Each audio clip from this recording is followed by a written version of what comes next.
Дұрыс сөйлейік. Бағдарламалар циклы. Анар ханым, біз кідіріс туралы біраз айтып жатырмыз. Енді нақтылап өту үшін осы бір кідіріс жайындағы мәселелерге нүкте қою үшін бір кідірістің сөз мазмұнын жеткізудегі маңызына тоқталсақ. Бұл мәселе туралы алдыңғы аудио курстарда айтқанбыз, бірақ қазір еске бір жақсы мысал келіп тұр, осы кідірістің маңызы туралы. Сөйлеп тұрған кезде біздің сөйлемдеріміз, сөйлем деген бұл шағын ғана бір ойды білдіретін, аяқталған тілдік құрылымдар ғой. Әрбір сөйлемде бір сіздің ойыңыз жатады да. Бірақ қай ойды алмасаңыз да сөйлемнің ішінде, ауызша сөзде, жазбаша сөзде де, қай сөзде де сөйлемнің өзінің ішінде сол екі бөліктен тұрады құрылымдық.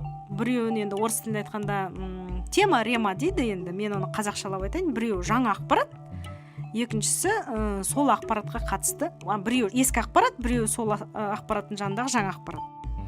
Мысалы, әрине, бірден көріп қойыңыз. Мысалы, Алматыда жаңбыр жауып тұр.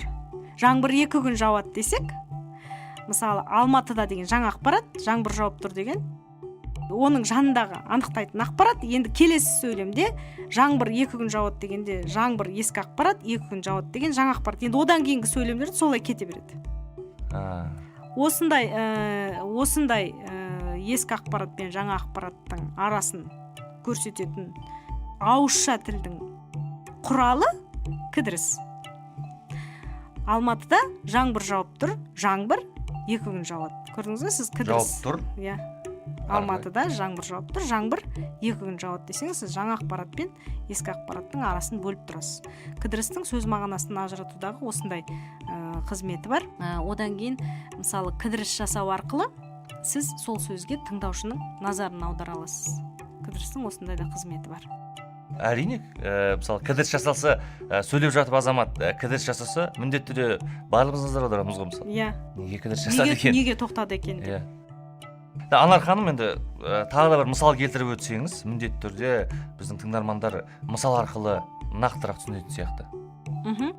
Мысалы, қараңыз, балапан торғай ұясында жатыр. Біздің тілтанушылардың сүйікті мысалы, кідіріске байланысты. Балапан торғай ұясында жатыр. Мен кідірісті балапан деген сөзден кейін жасадым, иә? Сіз көз алдыңызға торғайдың ұясында жатқан бір балапан елестеттіңіз, иә? Балапан торғай ұясында жатыр.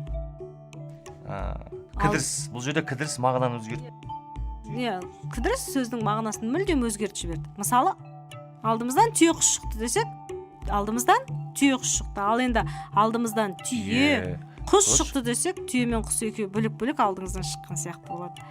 Осындай кідірістің былай жазба мәтінде сіз оның 2 сөзіне 1 сөз екенін, оны біріктіру арқылы, өтір арқылы танисыз. Ал ауызша мәтінде оның 2 сөзіне 1 сөз екенін жаңа кідірістің арқасында біліп отырасыз. Сондықтан кідірісті қою үшін де сөздің мазмұнын, мағынасын түсінген дұрыс.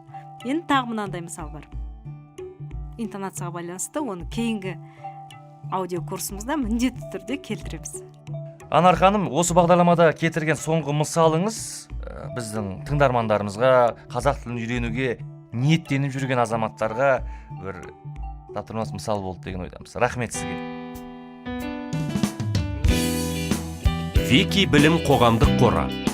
Қазақстан Республикасының Мәдениет және спорт министрлігі тілдерді дамыту және қоғамдық саяси жұмыс комитеті тапсырысы бойынша дайындалған. Алматы қаласы, 2015 жыл.